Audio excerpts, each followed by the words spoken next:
Okay, so welcome to our second insert on trying to finish your PhD in 2 years. Again, I'm still with the PhD expert, Dr. Molefe, and we're going to just continue to discuss a bit on this topic. So today what I want to ask you is the don'ts of the PhD. What should one avoid doing that we most often quite find ourselves doing as students? I think the best or the worst mistake that you can do when you do a PhD is when you are not emotionally ready.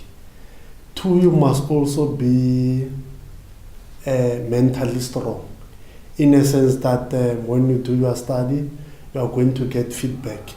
Feedback, it either can be positive or it can be negative. So mostly what I usually advise students is that when you get that feedback, the negative one, because usually when your supervisor gives you feedback, he or she is going to hurt your ego.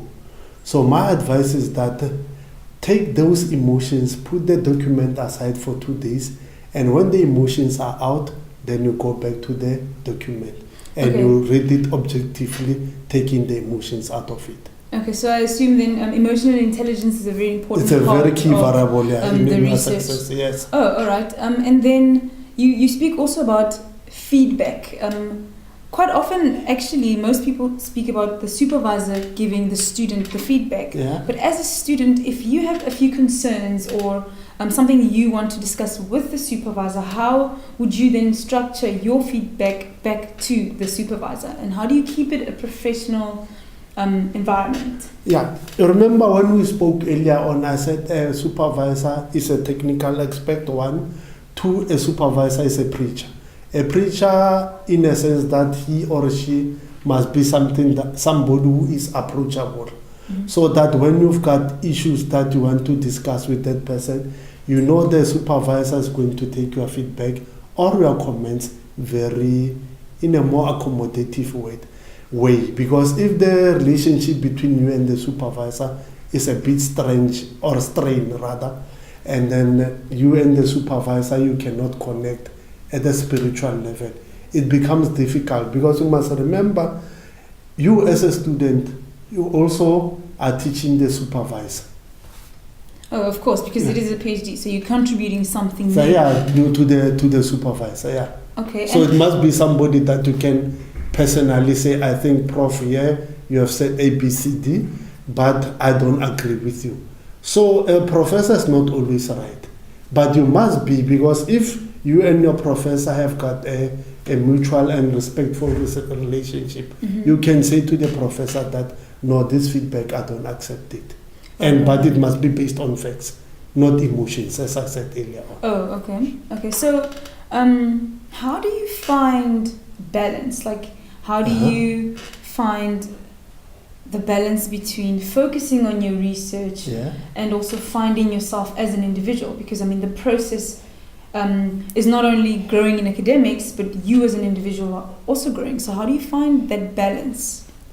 Okay, in a research you must have a team. Mm-hmm. A team is, one is your supervisor, two, you must have a good relationship with your editor, who's another person. And then also before you submit your manuscript, or whether it's a chapter to the supervisor, give it to somebody else who will give you feedback before you send it to the professor, because it's always difficult after you have given the professor something and the professor says, you're wasting my time, go and rework the document. That's what wastes time. So in terms of creating balance, what I will say, if you had a huge circle of friends, the advice is that suspend those friends for that period where you are focusing on your study, but only take care of your friends, which is your family, your marriage, and look after those people. And then also your priority should be getting your study done. Okay, so you speak of keeping your social circles small. Small, yes. And having that support structure as the balance that you would find in your research. Yeah, because you also need somebody who's not your supervisor, in the sense that when things are getting frustrating, things are getting very hard, you can go to that person, and that person will be able to give you feedback and say, don't give up. you are on the right track.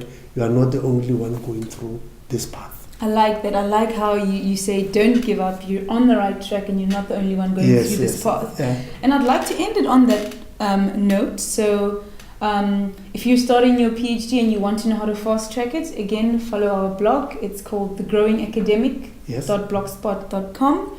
And again, don't give up. Keep continuing and see how you can progress. And of course, there's always support. And find those people who can support you. Find the balance. And from us, that's it. Thank you very much for your time. And good luck with your PhD.